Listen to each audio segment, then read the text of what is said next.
من الشيطان الرجيم. بسم الله الرحمن الرحيم. ولا تأكلوا أموالكم بينكم بالباطل وتدلوا بها إلى الحكام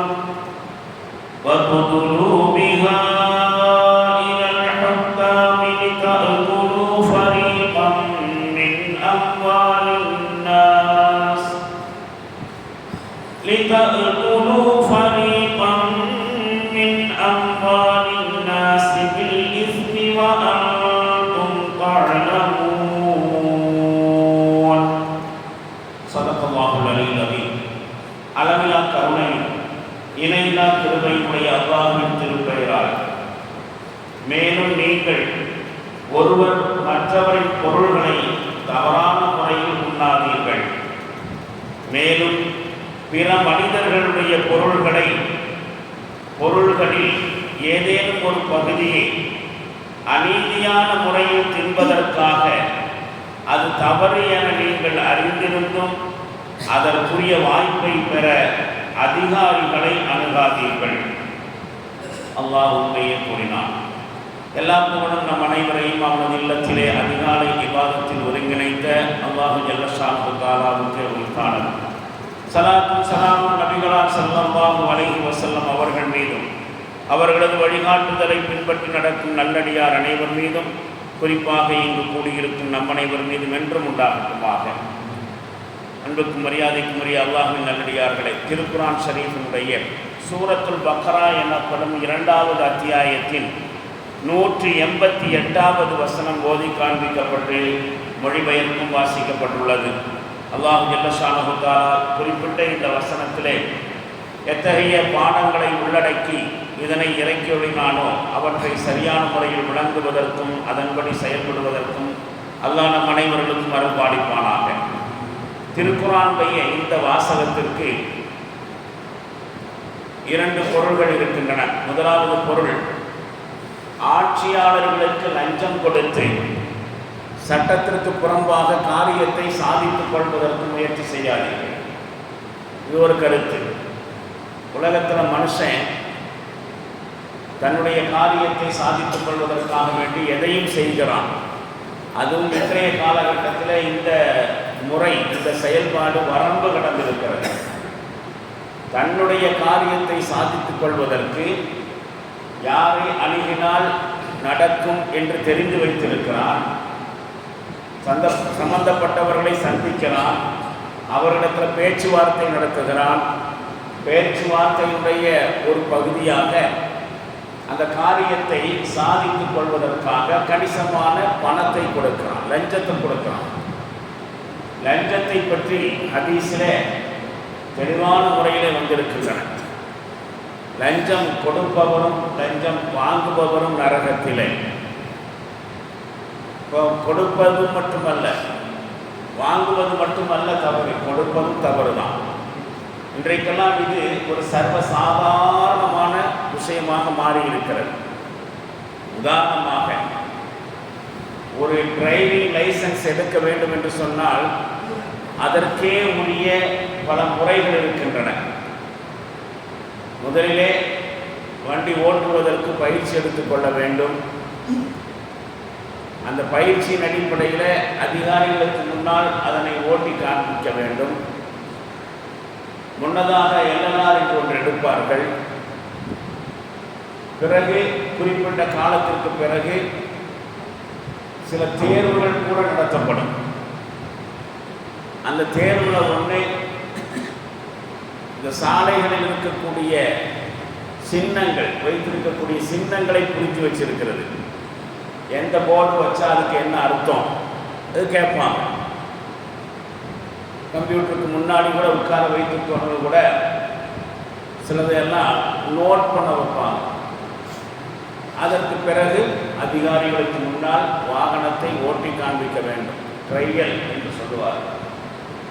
இவ்வளவு ப்ரொசீஜர்களையும் கடந்து தான் வாகன ஓட்டுநர் உரிமம் பெற முடியும். ஆனால் குறிப்பிட்ட நபர்களுக்கு குறிப்பிட்ட தொகையை கொடுத்து விட்டால் இந்த மாதிரியான எந்த நடவடிக்கையை மேற்கொள்ளாமலேயே குறிப்பிட்ட நாட்களில் ஓட்டுநர் உரிமத்தை பெற்றுக்கொள்ள முடியும். இப்போ இந்த மாதிரியான தன்னுடைய காரியத்தை சிரமமில்லாமல் சாதித்துக் கொள்வது அல்லது சட்டத்துக்கு புறம்பாக சாதித்துக் கொள்வதற்காக அதிகாரிகளிடத்தில் லஞ்சம் கொடுப்பது, இந்த முயற்சி தடுக்கப்படுகிறது. வலா தாக்குழு அம்பாலக்கும் பைனக்கும் வில் பாத்தில், நீங்கள் ஒருவர் மற்றவரின் பொருள்களை தவறான முறையில் உண்ணாதீர்கள் என்கிற பொழுது சட்டத்திற்கு புறம்பாக காரியத்தை சாதித்து கொடுப்பதற்காக அடுத்தவருடைய பொருளை அனுபவிக்கிறார், அதிகாரி அனுபவிக்கிறார். முதல் வாசகத்தில் அப்படி சொல்லப்பட்டிருக்கிறது.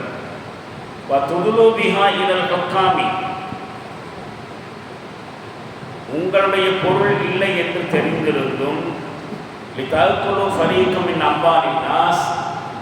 மக்களுடைய செல்வங்களை நீங்கள் சாப்பிட வேண்டும் என்பதற்காக, அதற்குரிய உரிமத்தை பெறுவதற்காக அதிகாரிகளை அணுகாதீர்கள்.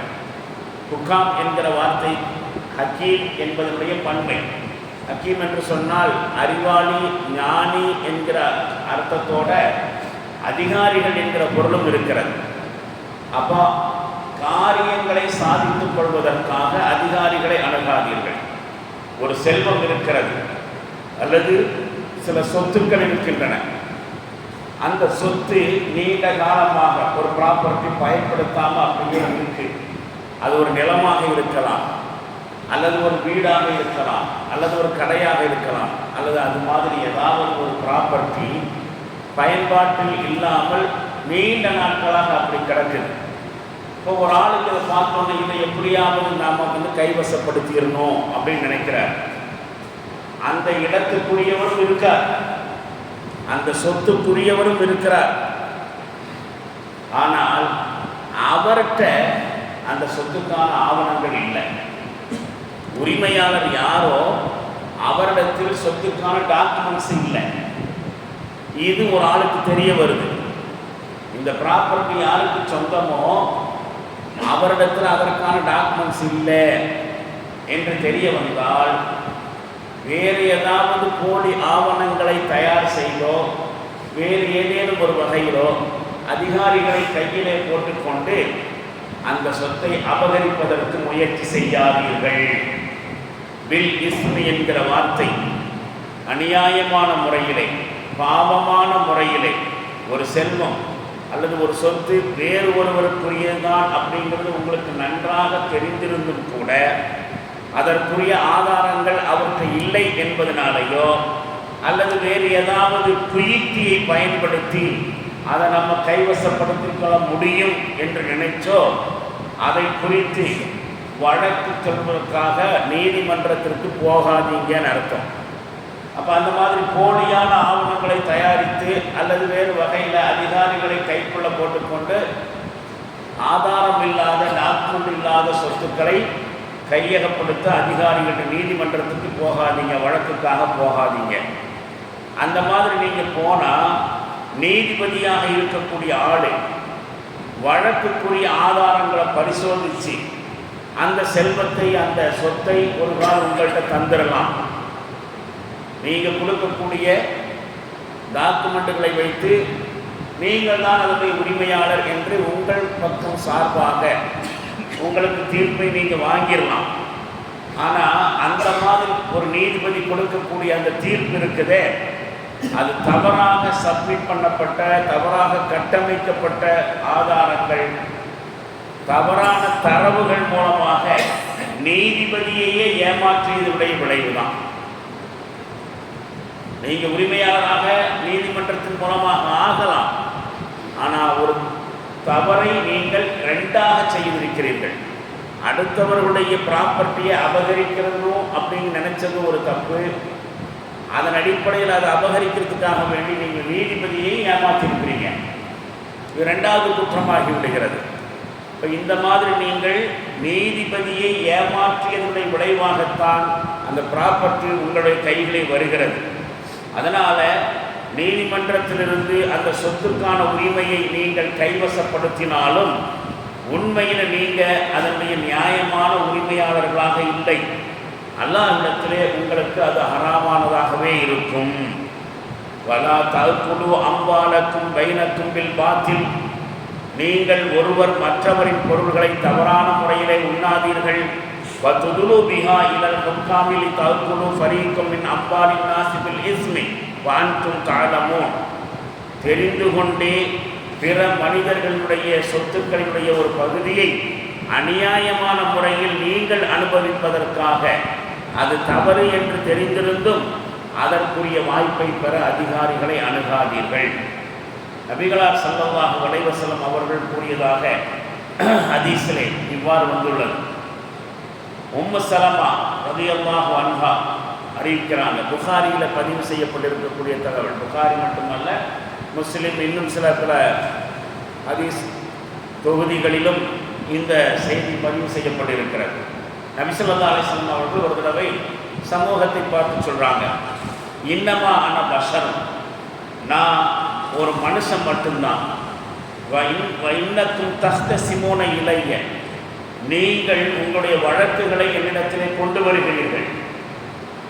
வலஅல்ல பாபுக்கும் ஐயக்கூன அல்ஹன பி ஹுஜ்ஜத்திஹி மின் பாப், வழக்குக்கு வரக்கூடிய உங்களுடைய ரெண்டு தரப்புல ஒரு தரப்புக்கு மற்ற தரப்பை விட வாய்ஜாலம் அதிகமாக இருக்கலாம். தன்னுடைய தரப்பு நியாயத்தை எடுத்து சொல்வதற்காக அவர்கிட்ட டேலண்ட் இருக்கு, அடித்து பேசுகிறாரு. இப்போ அப்படித்தானே, ஏதேனும் ஒரு விஷயத்தை குரல் உயர்த்தி பேசினா அழுத்தம் திருத்தமாக பேசுகிறத அடித்து பேசுறதுன்னு சொல்லுவாங்க. அப்படி பேசிட்டா அந்த குரலையும் சத்தத்தையும் பாணியையும் பார்த்து இந்த ஆள்கிட்ட தான் உண்மை இருக்கு போல தெரியுது, அதனால தான் இந்த ஆள் இவ்வளவு டென்ஷன் ஆகிறாரு, அல்லது இவ்வளவு அழுத்தம் திருத்தமாக பேசுகிறாரு, அடித்து பேசுகிறாரு என்று நாம் நினைக்கிறோமா இல்லையா? இதைத்தான் ரசூலுல்லாஹ் சொல்கிறாங்க, வலஅல்ல பாபுக்கும் ஐயக்கூனல் அல்ஹன பி ஹுஜ்ஜத்திஹி மின் பாப், வந்திருக்கக்கூடிய ரெண்டு தரப்புல ஒரு தரப்பு தன்னுடைய ஆதாரத்தை எடுத்து சொல்வதிலே திறமையானவர்களாக இருக்கலாம், வாய்சாலம் உடையவர்களாக இருக்கலாம். வஅக்தீலஹு அலா நஹ்ரி மா அஸ்மஉ, அதன் அடிப்படையில் அவர் எடுத்து வைக்கக்கூடிய ஆதாரத்தினை நான் கேட்டு அந்த ஆதாரங்களில் இருக்கக்கூடிய நியாயத்தை நான் புரிஞ்சுக்கிறேன். அதை புரிந்து நான் சாதகமாக தீர்ப்பு கூட சொல்லிவிடலாம். ஃபமன் கதைத்து லஹு மின் ஹக்கி அஹீஹி ஷையன், ஆனால் உண்மையில் தன்னுடைய சகோதரனுக்கு உரிமையானதிலிருந்து எதையாவது உண்மையை அறிந்து கொள்ளாதனால நான் தவறான தீர்ப்பை வழங்குகிறேன் என்று சொன்னார். உண்மையில் அங்கே என்ன சத்தம் போட்டு பேசுகிறவர்கிட்ட நியாயம் இல்லை, அவர் பேசுகிறத வச்சுட்டு நான் ஒரு தவறான தீர்ப்பை வழங்கி உங்கள் சகோதரனுடைய செல்வத்திலிருந்து எதையாவது உங்களுக்கு நான் வாங்கி தந்து விடலாம். அப்படி தந்துட்டேன்னு சொன்னால் ஃபலாயாஃபு, அதனை நீங்கள் எடுத்துக்கொள்ள வேண்டாம், பெற்றுக்கொள்ள வேண்டாம். ஃபைன்னமா அக்தலஹு கித்அத்தம் மினன் நார், நான் நரகத்திலிருந்து ஒரு துண்டைத்தான் உங்களுக்கு அவருடைய சொத்திலிருந்து துண்டாக்கி தருகிறேன். புரிஞ்சுதா விஷயம்? உதாரணத்துக்கு ஒரு சைட்டு இருக்குன்னு வச்சுக்கங்களேன், ரெண்டு சைட்டு, அந்த ரெண்டு சைட்டில் கார்களுக்கு தகராறு. ஒருவர் சொல்கிறார், அவர் வீடு கட்டுகிற பொழுது என் சைட்டிலிருந்து ஒரு 2 அடியை அபகரித்து கட்டிட்டாரு, என்னுடைய நிலத்திலிருந்து 1 அடி 2 அடியை எடுத்துட்டாரு அப்படின்னு கேஸ் வருது. வருகிற பொழுது எடுத்த ஆசாமி நிறைய ஆதாரங்களை கொண்டு வைக்கிறார். இல்லை, நான் கட்டுறது சரிதான், இவர் தான் தப்பாக சொல்கிறாரு. ஊர் உலகத்தில் இந்த மாதிரியான விவகாரங்கள் நிறைய நடக்குது. அப்படி இருக்கிற பொழுது அபகரித்த ஆசாமியினுடைய வாய்சாலத்தின் அடிப்படையில் இல்லை 1 அடி அவருக்குரியது தான், வீட்டை கட்டினாலுக்குள்ளது தான் அப்படின்னு தீர்ப்பு சொல்லி அவருக்கு எதிராக உங்களுக்கு சாதகமாக நீங்கள் சப்மிட் பண்ண போலியான தகவல் அடிப்படையில் உங்களுக்கு சாதகமாக நான் தீர்ப்பு கூறிவிடலாம். ஆனால் அவருடைய இடத்திலிருந்து ஒரு 1.5 அடியை உங்களுக்கு நான் வாங்கி கொடுத்துட்டேன்னு சொன்னால் நீங்கள் நரகத்தினுடைய ஒரு துண்டைத்தான் உங்களுக்கு நான் கட் பண்ணி தர்றேன்னு அர்த்தம்.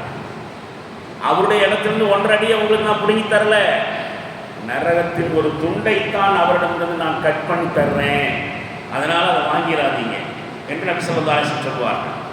அப்போது தவறான தகவல்கள் ஆதாரங்களின் அடிப்படையில் உலகத்தில் என்ன செஞ்சிடலாம், இன்னொருவருடைய சொத்தை அபகரித்து விடலாம். ஆனால் நாளை அது மறுமையில் நரகத்துக்கு போகிறதுக்கான காரணமாக ஆயிடும் என்று சொல்லுகிறார். இப்போ ஒரு ஹதீஸ் பார்க்கலாம்.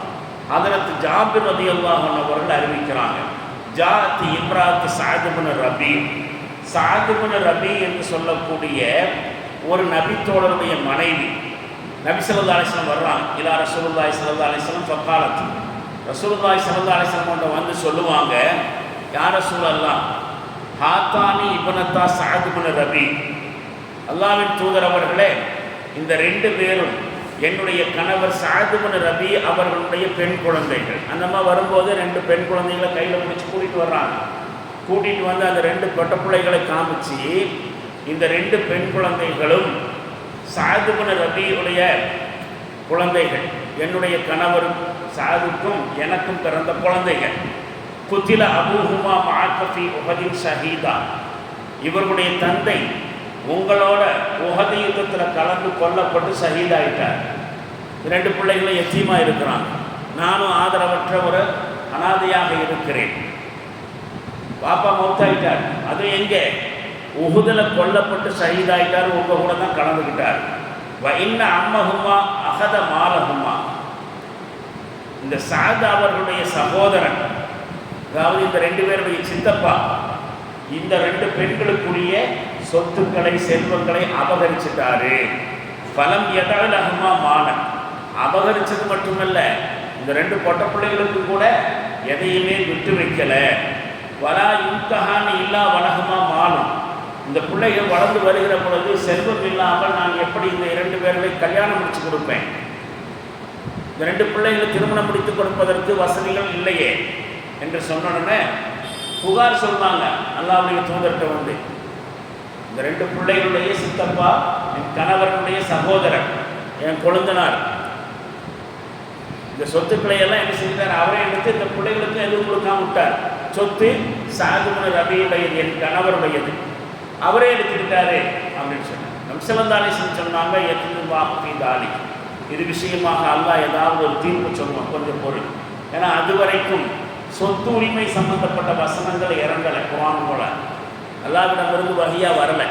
அதனால் ரசூலுல்லாஹி ஸல்லல்லாஹு அலைஹி வஸல்லம் கொஞ்சம் தாமதம் செய், கொஞ்சம் வெயிட் பண்ணி அல்லாஹ் இது விஷயமாக ஏதேனும் தீர்ப்பை தருவான் அப்படின்னு சொல்லிட்டாங்க.